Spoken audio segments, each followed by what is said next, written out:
বন্দনা জানিয়ে আপনার মূল্যবান সদ্ধর্মদশা প্রদান করার জন্য বন্দনা জানাচ্ছি।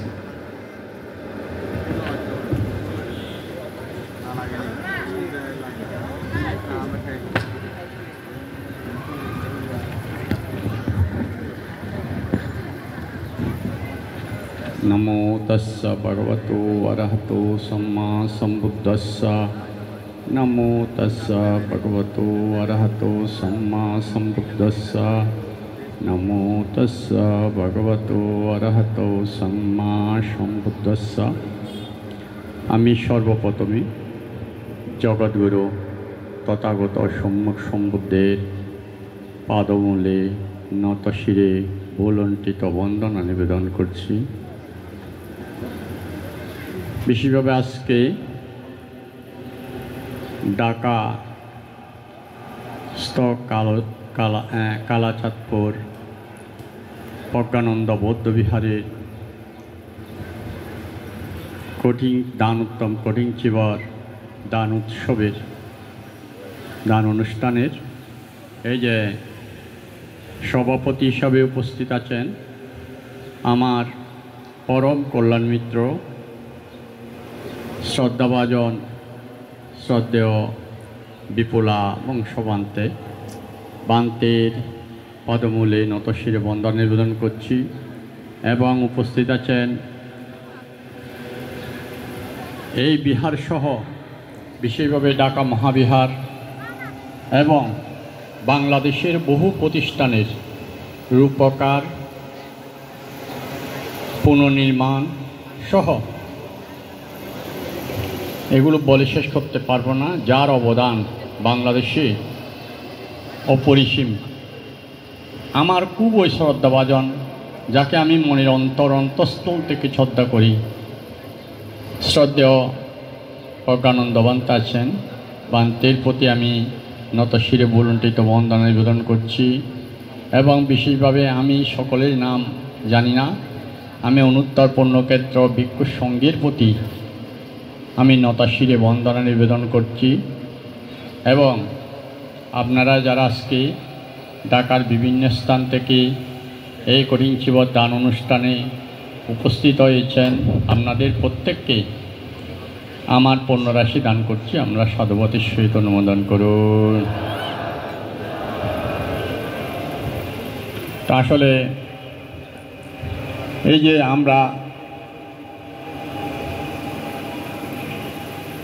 আপনারা তো আসলে এখানে ঢাকা বড় বড় দেশক বান্তারা আসেন, সব সময় ধর্মদেশনা শোনেন। তাই আসলে এই যে আমি তেমন দেশক নই, এমনি অসুস্থ, তবু কথা দিয়েছি এসেছি। আসলে সংক্ষেপে অল্পক্ষণ যা বলবো একটু শুনলে, এই যে আমাদের মূলত আমি একটু হয়তো কঠিন চিবর দান নিয়ে এখানে সব সময় দেশনা হয় এবং হচ্ছে প্রতিদিন, কিন্তু আমাদের এই যে মনোজগৎকে কিছুটা যদি আমরা পরিবর্তন করতে না পারি, আমরা সকলে যে সুখী হতে চাই, চাই কি না? সুখী হতে চাই। সুখী কে? কেউ আছে এখানে? কেউ আছে সুখী? কেন আমরা সুখী নয়? কেন আমরা সুখী নয়? কেন? এখানে অনেক ধনী আছে না? যেহেতু এখানে ঢাকা শহরে বাংলাদেশের সব বড় বড় ধনীরা ঢাকা শহরেই তো বাস করে। বড়ুয়াদের মধ্যে বড় বড় ধনী যারা, তারা ঢাকা শহরেই বাস করে বেশিরভাগ। আমি সবাইকে বলছি না, বেশিরভাগ। কিন্তু আমাদের এই যে ভ্রান্ত ধারণা, আমি প্রায় সময় এই কথাগুলো বলি, আমি ধনী হলে সুখী হব, এটা আমাদের মানুষের মধ্যে 99% মানুষের ধারণা। আমরা ধনী হলে সুখী হব, ঠিক কিনা? তাইলে পৃথিবীর শ্রেষ্ঠ ধনী এখন ইলন মাস্ক মনে হয় নাকি, তাই নাকি? উনি কি পৃথিবীর শ্রেষ্ঠ সুখী ব্যক্তি? পৃথিবীর শ্রেষ্ঠ সুখী ব্যক্তি উনি? তাহলে কেন? তাহলে ধনী হলে যে সুখী হবে এমন কোনো কথা নেই। হ্যাঁ, আমাদের অর্থের প্রয়োজন আছে চলার পথে, কিন্তু কত টাকা? কত টাকা হলে আপনি সুখী হবেন? যদি টাকা দিয়ে সুখী হয়, কত টাকা ফেলে সুখী হবেন? কত টাকা আপনার সঞ্চয় হলে, কত টাকা থাকলে সুখী হবেন? আসলে দেখেন, আমাদেরকে টাকা কোনোদিন সুখী করতে পারে না, বরঞ্চ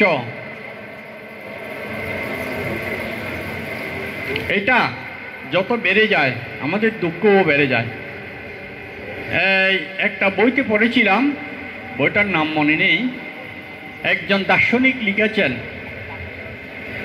একজন ব্যক্তি নাকি মানে উনি সব সময় সম্পদ মানে আরো সম্পদ ক্রয় করতে চায়, এইভাবে মানে সম্পদ ক্রয় করতে করতে প্রচুর সম্পদের অধিকারী হতে চায়। একদিন নাকি একজন মহান ঋদ্ধিমান ব্যক্তি এসে বলেছেন, তুমি কালকে সকাল উদয়ের সাথে সাথে রওনা দেবে সূর্য অস্ত যাওয়া পর্যন্ত, যতটুকু যেতে পারো এই জায়গাটা তোমাকে রেজিস্ট্রি করে দিয়ে দেব। কখন থেকে? সকাল উদয় থেকে অস্ত যাওয়া পর্যন্ত যতটুকু যাওয়া যায়। তো উনি তো একদম রাত্রে, যেহেতু উনি জায়গা সম্পদের জন্য ওনার রোগ বেশি,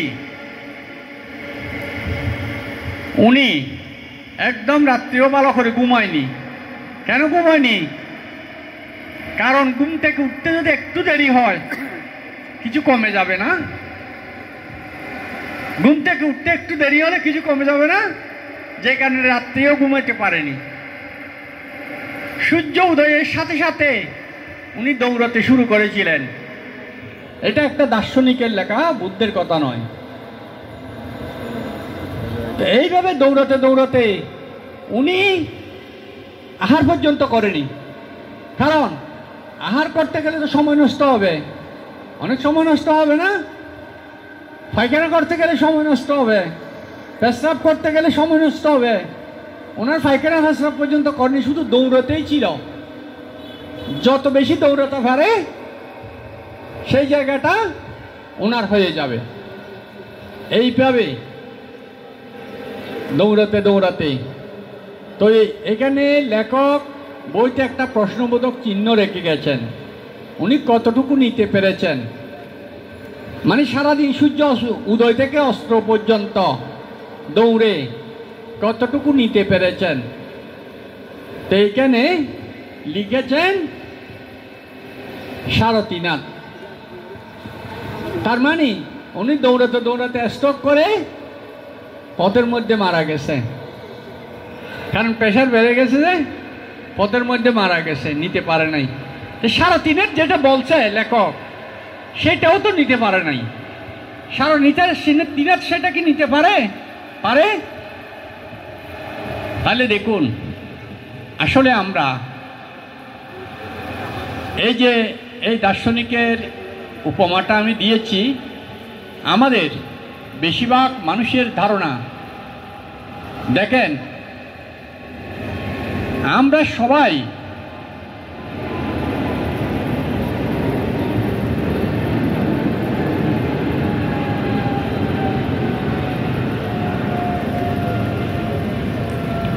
সবাই নেশাগ্রস্ত।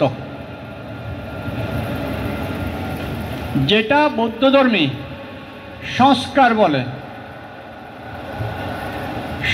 বলে বা চৈতসিক বলে, এইগুলো আমরা তো অবশ্যই শুনেছেন না, চিত্ত চৈতসিকের কথা। এই যে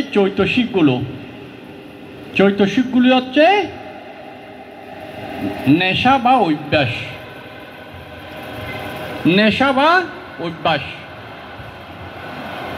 তাইলে এগুলো আমরা সকলেই নেশাগ্রস্ত, সকলেই নেশাগ্রস্ত।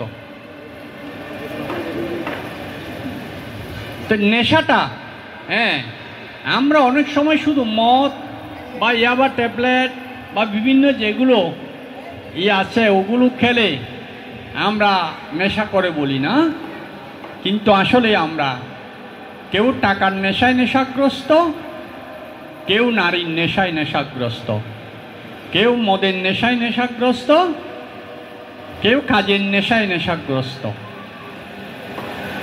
এই নেশা আমাদের পুনর্জন্মের জন্য, নেশাগুলো যখন আমাদের তীব্র আকার ধারণ করে এগুলো আমাদের সুখী হতে দেয় না।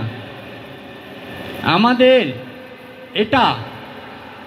এইটাকে বলে, এই নেশাকে বলে বৌদ্ধ মতে, বৌদ্ধ ধর্ম বা বৌদ্ধ প্রতিভাষায় বলে আসক্তি। এই আসক্তিটা আমরা সারা জীবন এই আসক্তি, ওই তো মদের আসক্তি হচ্ছি, না হয় নারীর দিকে আসক্ত হচ্ছি, না হয় টাকার দিকে আসক্ত হচ্ছি, না হয় বিভিন্ন কাজের দিকে আসক্ত হচ্ছি। কিন্তু আসক্তিটাকে এই যে বুদ্ধ দেখেন অরহৎ বলেছেন, অরহৎ শব্দটা তো আমরা সবাই শুনেছি, জানি না, ঠিক কিনা? অরহৎ শব্দটা সবাই শুনেছি। অরহতের অর্থটা হচ্ছে অরি শব্দের অর্থ, আবিধানিক অর্থ হচ্ছে অরি শব্দের অর্থ শত্রু, হত শব্দের অর্থ হত্যা, হত আর কি, এতজন হত এতজন আহত বলে না, এতজন হত এতজন আহত, অহত মানে এতজন মৃত, আর এতজন আহত মানে অর্ধমৃত, সেরকম না? তাহলে এই অরি শব্দের অর্থ, আবিধানিক অর্থ হচ্ছে শত্রু।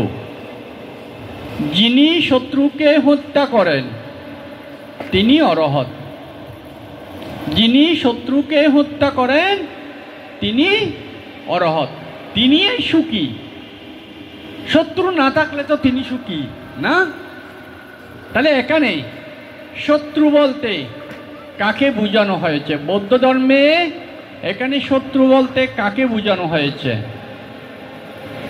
এখানে শত্রু বলতে বোঝানো হয়েছে আমাদের সেই আসক্তিকে, যেটা আমি প্রথমে বললাম, আমরা সবাই নেশাগ্রস্ত, আমরা সবাই নেশাগ্রস্ত বা বৌদ্ধ পরিভাষায় আসক্ত। এই আসক্ত মানে আসক্তিতে পরিপূর্ণ। এই আসক্তিগুলো আমাদেরকে সুখী হতে দেয় না, ওই কারণে আমরা সুখী হতে পারিনি। সবাই সুখী হতে চাই, কেউ চায় না, কে চায় না সুখী হতে? কেউ চায় সুখী না হতে চায়? সবাই সুখী হতে চাই, কিন্তু আমরা পারি না। ভগবান তথাগত সম্যক সম্বুদ্ধ দেখেন, এই একটা প্রেসক্রিপশন, আমরা কিভাবে সুখী হব, একটা প্রেসক্রিপশন দিয়ে গেছে আমাদের। আর যে প্রেসক্রিপশনের মধ্যে 8টা, যেমন ডাক্তার আমাদের চিকিৎসার জন্য গেলে লোক নির্ণয় করে কি করেন, কিছু একটা প্রেসক্রিপশন দেয় না? প্রেসক্রিপশন অনুপাতে যদি আমরা ট্রিটমেন্ট করি, আমরা রোগমুক্ত হতে পারি না। তাহলে বুদ্ধও ওইখানে, বুদ্ধ এই দুঃখ থেকে মুক্তির জন্য দুঃখের কারণ নির্ণয় করেছেন। আমরা যেমন ডাক্তার যেমন রোগ নির্ণয় করেন, পরীক্ষা করি, বুদ্ধ দুঃখের কারণ নির্ণয় করেছিলেন। আর কারণটা হচ্ছে এই যে কারণ নির্ণয় করে পেয়েছিলেন একমাত্র আমাদের নেশা বা আসক্তি, এটাই আমাদের দুঃখের কারণ। নেশা বা আসক্তি ইচ্ছা শক্তি, আকর্ষণ, এটা নেশা। এই আসক্তি থেকে এবার কিভাবে মুক্ত হওয়া যাবে? যেমন বিজ্ঞানী নিউটন একটা আপেল পড়া থেকে কি আবিষ্কার করেছিলেন? কি করেছিলেন? পৃথিবী যে আমাদের ধরে রাখে না, আপেলটা নিচের দিকে কেন পড়লো? উপর দিকেও তো শূন্য ছিল, সেদিকে যায়নি কেন? কারণ এই পৃথিবী, আমরা পৃথিবীর বাইরে না ভিতরে? কোথায়? পৃথিবীর বাইরে না ভিতরে? কোথায় আছি বলেন না? পৃথিবীর বাইরে নাকি ভিতরে? হ্যাঁ, পৃথিবীর বাইরে না? তাহলে কিন্তু আমরা ফরে যাচ্ছি না কেন? পৃথিবীর বাইরে, অথচ আমরা ফরে যাচ্ছি না কেন? কারণ পৃথিবী হচ্ছে একটা চৌম্বক শক্তির মতো। এটা বিজ্ঞানী নিউটন এই জিনিসটাই আবিষ্কার করেছিলেন, একটা চৌম্বক শক্তির মতো আমাদেরকে ধারণ করে ধরে রেখেছে। এই কারণে চুম্বক আকর্ষণ করে, যেমন আরেকটা লৌহকে ধরে রাখে, পৃথিবীও আমাদেরকে আকর্ষণ করে ধরে রেখেছে বলে আমরা পৃথিবী এখানে পড়ে যাচ্ছি না, না শূন্যের মধ্যে পড়ে যাচ্ছি না। কিন্তু যেহেতু পৃথিবী একটা আকর্ষণ শক্তি, একটা চুম্বক শক্তির মতো, এটার কি আছে? নির্দিষ্ট একটা সীমানা থাকবে না? আকর্ষণেরও তো একটা নির্দিষ্ট সীমানা থাকবে। তাই রে এই এই এই এই এই থিওরিকে আবিষ্কার করে পরবর্তী সময়ে বিজ্ঞানীরা কি করেছেন? হ্যাঁ, এই আকর্ষণকে, এইটাকে বলে, হ্যাঁ, তাহলে এই মধ্য আকর্ষণ, যেখান থেকে আকর্ষণ শুরু হয়েছে ওখান থেকে মধ্য আকর্ষণ। ওই মধ্য আকর্ষণ যদি আমরা একটা শক্তি প্রয়োগ করি, যেমন এই জলের বোতলটা আমি হাতে নিয়েছি, প্রথমে এটার ওয়েট কত আমাকে নির্ণয় করতে হবে না? যদি এটা আমি উপরে তুলতে চাই, এটার ওয়েটের চেয়ে আমার শক্তি বেশি থাকতে হবে না? আমার বল যদি বেশি না থাকে, আমি এটা উপরের দিকে তুলতে পারবো না। তাই এই বিজ্ঞানীরা কি করেন? একটা বস্তু, যেমন আজকে এই যে স্যাটেলাইট বা বিমান, হেলিকপ্টার বা যেগুলো শূন্যের উপর দিয়ে উড়িয়ে নিয়ে যায়, এগুলো প্রথমে ওয়েট, এই জিনিসটার ওয়েট কত, ওয়েট থেকে ওনার ইঞ্জিনের যেই শক্তি, ওই শক্তি যখন বেশি প্রয়োগ করে তখন এটা শূন্যের উপর উঠে যায় না? উঠতে উঠতে যদি আমরা মধ্য আকর্ষণটা ওভারটেক করে ফেলতে পারি, অতিক্রম করে ফেলতে পারি, তাহলে কি হবে? এটা পৃথিবীর দিকে আসবে না। যখন আমরা অভিকর্ষের মধ্যে চলে যাব, মহাকর্ষের মানে মধ্য আকর্ষণের বাইরে নিয়ে যেতে পারবো, এটা পৃথিবী আকর্ষণ করতে পারবে না। ওটা শূন্যের উপর বেশি থাকে, তাই না? আপনারা তো জানেন, আপনারা সবাই লেখাপড়া করেন, এই বিষয়টা সবাই জানেন। ঠিক দেখুন, বুদ্ধ এই জিনিসটাই আবিষ্কার করেছিলেন 2,500 বছর আগে, 2,500 বছর আগে। এই যে আমাদের চিত্তের মধ্যে একটা মেমোরি আছে, মেমোরির কাজ কি? বলেন, মেমোরির কাজ কি? মেমোরির কাজ কি? কোনো কিছু, এই যে যা ছবি এই ক্যামেরার আয়নায় পর্দার মধ্যে আসে, এগুলো ধরে রাখতে পারে না, সেভ করে রাখতে পারে। ইংলিশে বলে সেভ করে রাখা, বাংলায় বললে ধরে রাখা না? শব্দ সেভ করে রাখতে পারে? মেমোরি শব্দ সেভ করে রাখতে পারে? ছবি সেভ করে রাখতে পারে? বলেন না, পারে? পারে? তাইলে এটাও একটা চৌম্বক শক্তির মতো পৃথিবী যেমন আমাদের ধরে রেখেছে, আকর্ষণ করে রেখে দিয়েছে, ঠিক আমাদের মেমোরিটা আপনার ছবিটাকে ধরে রেখে দিয়েছে, আপনার সন শব্দটা ধরে রেখে দিয়েছে। বুঝতে পেরেছেন? ঠিক আমাদের চিত্তের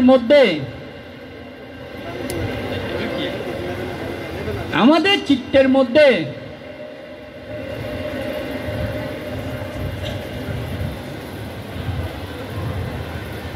একটা মেমোরি আছে।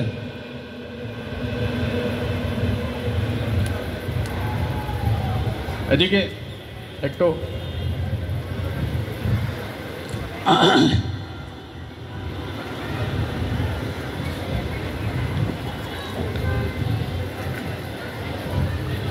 আমাদের চিত্তের মধ্যে একটা মেমোরি আছে। এদিকে একটু ডিস্টার্ব হচ্ছে।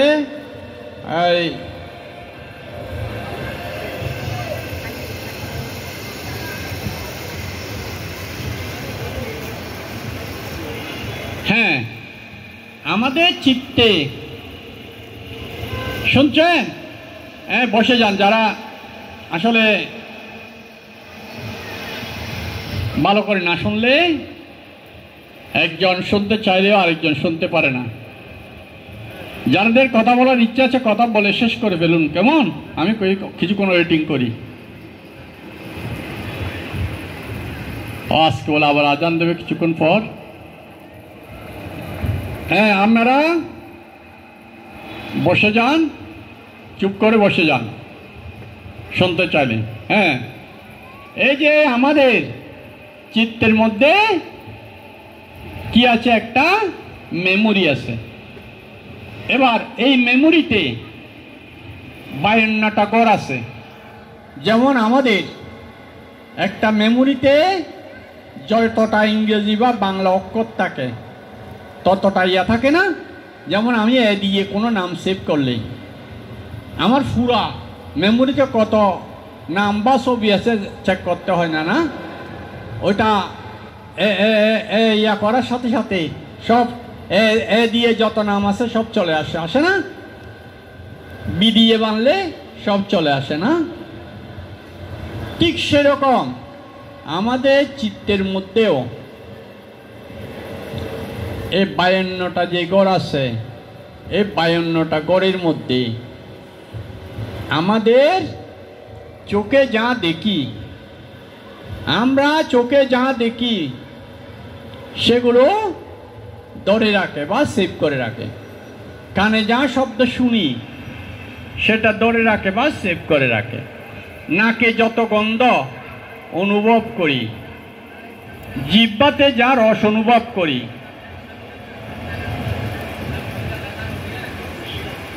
জিহ্বা দিয়ে যা রস অনুভব করি সেগুলো ধরে রাখতে পারে।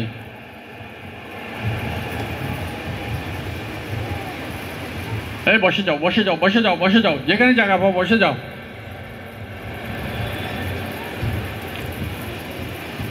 এতক্ষণে কঠিন ছিল, দানা আসলে যাবে কখন? সকাল সকাল আসতে পারো নাই? এখন 3টা 4টা বাজে যায়। এতক্ষণে কঠিন ছিল, দানা আসলে হয়?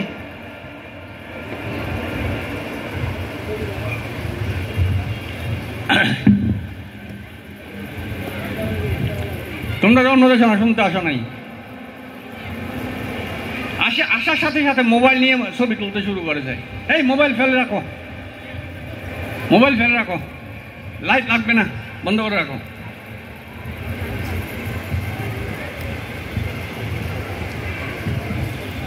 বন্ধ করে রাখো এটা। মন দিয়ে শোনো। তোমার চিত্তের মধ্যে তোমাদের চিত্তের মধ্যে ধরে রাখো। এগুলো ভালো করে মন দিয়ে শুনে চিত্তের মধ্যে ধরে রাখো। বুঝতে পারছো? কথাগুলো চিত্তের মধ্যে ধরে রাখো, যাতে ঘরে গিয়ে চিন্তা করলে সব মনে উঠে। মোবাইলে ধরে রাখার দরকার নেই। তোমাদের চিত্তেও এরকম একটা মেমোরি আছে, চিত্তের মধ্যে ধরে রাখো ঠিকভাবে, বুঝতে পারছো? তাহলে এই আমাদের চিত্তের 52টা ঘরের মধ্যে দেখেন 14টা ঘর আছে যেখানে আমাদের খারাপ শক্তিগুলো সেভ হয়ে থাকে। এই 14টার মধ্যে যেমন এই যে আমাদের অজ্ঞান, এইটা সেভ হয়ে থাকে। লোভ, হিংসা, আমরা যা হিংসা করি, আমরা যা অলজ্জা, অলজ্জা মানে কি? শরম নাই, দেরি শরম নাই। চট্টগ্রাম আঞ্চলিক ভাষা কথা না, তোর তো লজ্জা শরম আছে না? একা খারাপ কাজ করল বলে বলে না, তোমার লজ্জা শরম আছে? আরে এই যেটা অলজ্জা, এই কাদের, যাদের জ্ঞান দুর্বল তাদের লজ্জাও দুর্বল। যেমন এখন একটা খারাপ লোককে এখন যদি বলে 1 লক্ষ টাকা দেব, তুমি এখান থেকে উলঙ্গ দৌড় দিতে পারবে কিনা? অনেকে বলবে যে আমি পারবো, 1 লক্ষ টাকা দিলে উলঙ্গ হয়ে চলে যেতে পারবো। আবার অনেক মানুষ আছে তাকে যদি 1 কোটি টাকাও দেয়, সে উলঙ্গ হয়ে যেতে পারবে না। তাইলে যার যত লজ্জা বেশি তার তত প্রজ্ঞা বেশি, বুঝতে পারছেন? তাই লজ্জাটা, এই লজ্জাটা আমাদের একটা পুণ্য, লজ্জাটা আমাদের একটা পুণ্য শক্তি। এই লজ্জাটাও আমাদের চিত্তে সেফ হয়, এটা একটা পুণ্য শক্তি। যার লজ্জা আছে সে ভালো কাজ করতে পারে, যার ভয় আছে ভয়টা একটা পুণ্য কাজ। আর অভয়, অভয় মানে কি? খারাপ কাজ করতে ভয় করে না, আর এটা পাপ কাজ।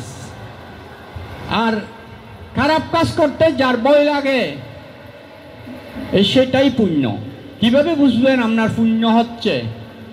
আপনার যে পুণ্য হচ্ছে সেটা কিভাবে বুঝবেন? আপনার একটা খারাপ কাজ করতে মনে ভয় লাগতেছে কিনা, বুঝতে পারছেন?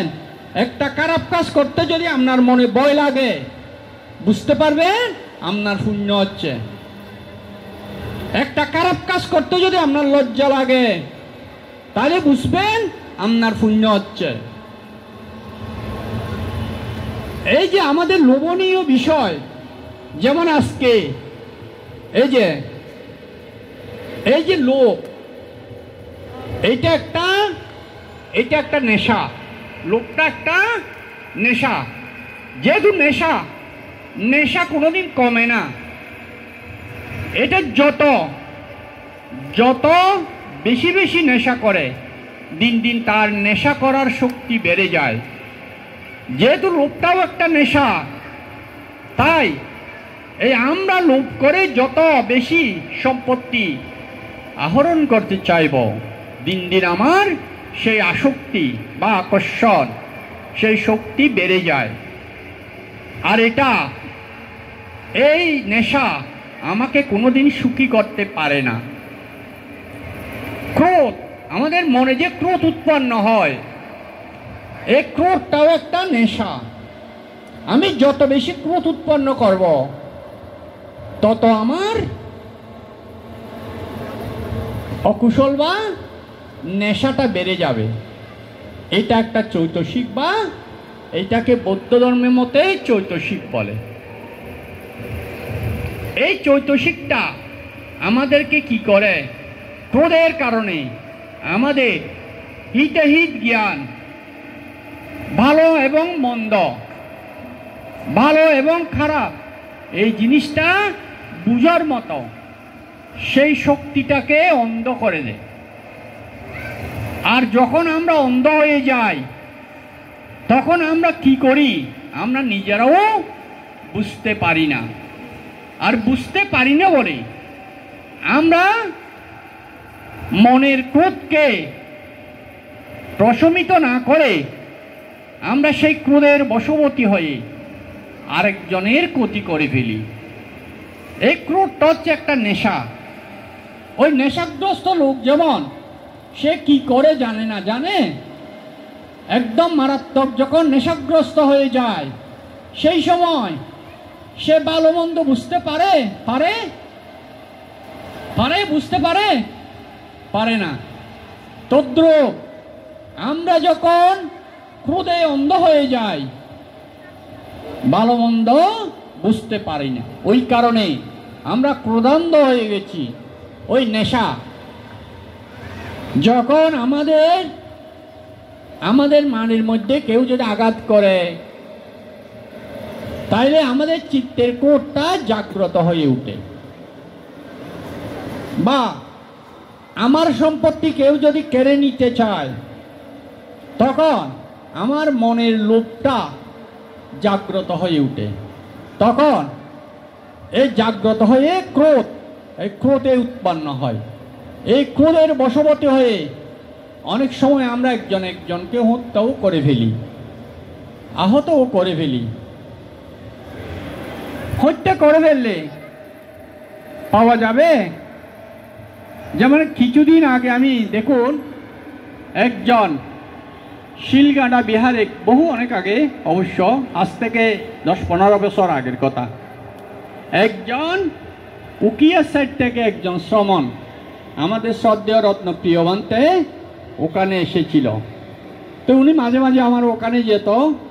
তো কথা প্রসঙ্গে জিজ্ঞেস করেছি তোমার মা বাবা আছে কিনা, উপজাতীয়। তো বলছে বাবা নেই, মা আছে। তো বাবা নেই, মা আছে। তো বাবা কিভাবে বাবা কখন মরল, কিভাবে মারা গেছেন? তখন বলছে ওই আমাদের বাড়ির ওখানে কলা গাছ ছিল, কলা গাছ চিনেন? কদলী বৃক্ষ চিনেন? কলা তো আমরা সবাই চিনি। এই কলা গাছ ছিল। আরেকজনের বাড়ির একটা শূকর কলা গাছটার মুড়ো খেতে এসেছে। কলা গাছের মুড়ো তো শূকর খায়। যখন খেতে এসেছে ওর বাবা নাকি গিয়ে ওই শূকরের মাথা বেড়ায় একটা বাড়ি মেরেছিল। আর শূকরটা ওখানে মারা গেছে। আর শূকরের মালিক এসে এর বাবার মাথায় বাড়ি মেরেছে। তাহলে এর বাবাও মারা গেছে। পরবর্তীতে শূকরের মালিক এবং এর পরিবার সহ গ্রাম থেকে পালিয়ে গেছে। কোথায় গেছে কেউ জানে না। 12 বছর আগের কথা, মানে এ বলছে এর থেকে 12 বছর আগে আর গ্রামে আসে নাই। তাইলে একটা শূকরের জন্য বা একটা কলা গাছের জন্য কোথায় গেল কলা গাছ, কোথায় গেল শূকর, আর ও নিজেও মরে কোথায় গেল? কিছু নিতে পেরেছে? এটা কিন্তু গল্প নয়, এই বিষয়টা গল্প নয়, এই বিষয়টা বাস্তব সত্য একটা ঘটনা। উকিয়া সাইডের একজন উপজাতীয় শ্রমণ উনি আমাকে বলেছে ওনার পরিবারের ঘটনা। তা আমরা দেখুন যখন ক্রোধান্ধ হয়ে যাই তখন আমরা হিতাহিত জ্ঞান হারিয়ে ফেলি। তাইলে এইগুলো আমাদের সুখী হতে দেয় না। কি? আমাদের মনের লোভ, আমাদের মনের অজ্ঞানতা, আমাদের মনের কৃপণতা, আমাদের মনের অলজ্জা, আমাদের মনের অবয় এবং চঞ্চলতা, অস্থিরতা, যেটাকে বৌদ্ধ পরিভাষায় বলে উদ্ধত্ত কৌকিত্ত, তিনমিদ্য, আলস্যতা, জড়তা, এগুলো আমাদের সুখী হতে দেয় না। অলস মানুষেরা সুখী হতে পারে না। আলস্যতা, জড়তা, এইভাবে 14টা অকুশল চৈতসিক যেগুলো আমাদের আসক্তি, নেশা,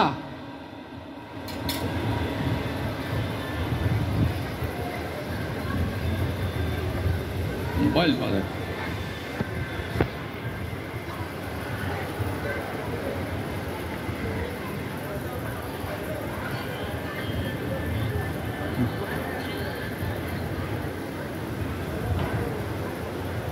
এই যে মনে করেন এই আসক্তিগুলো আমাদের সুখী হতে দেয় না, তাহলে এগুলো কিভাবে উৎপন্ন হয়?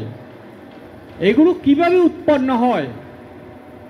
এখানে আসে পাঠটানের বিষয়, যেটা আমরা বৌদ্ধ ধর্মে পাঠটানের কথা বলছি। আপনারা তো শোনেন না, বিভিন্ন সময় পাঠটান পাঠ হয়। পাঠটানের মধ্যে পাঠটান শব্দের অর্থ প্রত্যয় বা সাহায্যকারী। কিসের সাহায্যকারী? এই যে আমার লোভটা উৎপন্ন হওয়ার জন্য, এই লোভটাকে বলে হেতু প্রত্যয়। এটা হেতু মানে বেতুস্ত মূল বীজ। আবার আরেকটা লোভ উৎপন্ন হওয়ার জন্য কি করে? আসেন আসেন, আপনারা তাড়াতাড়ি এসে বসে যান, তাড়াতাড়ি এসে বসে যান। আর এখন থেকে যারা আসে পিছনে বসাই দেবেন। দিলীপ, এখন যারা আসে আর সামনে আনবেন না, পিছনে বসাই দেবেন। এখানে সামনে আসতে গেলে ডিস্টার্ব হয়ে যায়। যারা আসে আর এদিকে সামনে আনবেন না, পিছনে বসাই দেবেন। আপনারা বসে যান, বসে যান, কথা বলবেন না। এতক্ষণে আসে আবার কথা বলে। কোন জীবন শেষ হবার অর্থে কোন জীবনে আসে।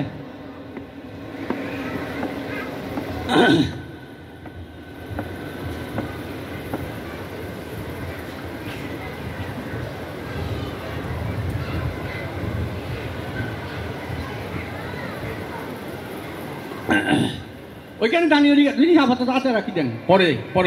লোভ, এই লোভটা হচ্ছে হেতু, কিন্তু লোভটা একা একা উৎপন্ন হতে পারে না। এই পাঠটান প্রত্যয়গুলো আমাদেরকে সাহায্য করে। আলম্বন প্রত্যয়, আলম্বনটা বাহ্যিক, বাহ্যিক আর অভ্যন্তরীণ। যেমন আমার একটা শব্দ, এই যে আপনারা যে শব্দ করলেন, তাহলে শব্দটা আমার কানে এসে বাজলো না, তাহলে এটা আমার কানটা হচ্ছে আধ্যাত্মিক, আর রান্নার শব্দ হচ্ছে বাহ্যিক। দুইটার মধ্যে একটা কি হয়? সমন্বয় ঘটে। সমন্বয় ঘটার পর এই যে আমি একাগ্রমণী কথা বলছি, এই একাগ্রমণী কথার মধ্যে একাগ্রতা নষ্ট হওয়ার জন্য ওই শব্দটা, আলম্বনটা এসে আমার কানের আধ্যাত্মিক, কানের শোনার ক্ষমতা, এটাকে বলে আমার কর্ণের আধ্যাত্মিক একটা গুণ। শরীরের একটা কানের মাংস ও মাংস, চোখের মাংস ও মাংস। চোখের মাংস দেখা যায়, কিন্তু কানের মাংস দেখে না, না দেখে, শুধু শুনতে পায়। নাকের মাংস শুধু গন্ধ অনুভব করতে পারে, এবং গন্ধটা কিসের গন্ধ? দুর্গন্ধ নাকি সুগন্ধ? এটা সাথে সাথে রেজাল্ট দিয়ে দিতে পারে না। আবার দুর্গন্ধের মধ্যে কিসের গন্ধ? এটা ইঁদুর পচা গন্ধ, এটা সাপ পচা গন্ধ, এটা এই গন্ধ না। আবার সুগন্ধের মধ্যে ওইভাবে সাথে সাথে রেজাল্ট চলে আসে। এই রেজাল্টগুলো কোত্থেকে আসে?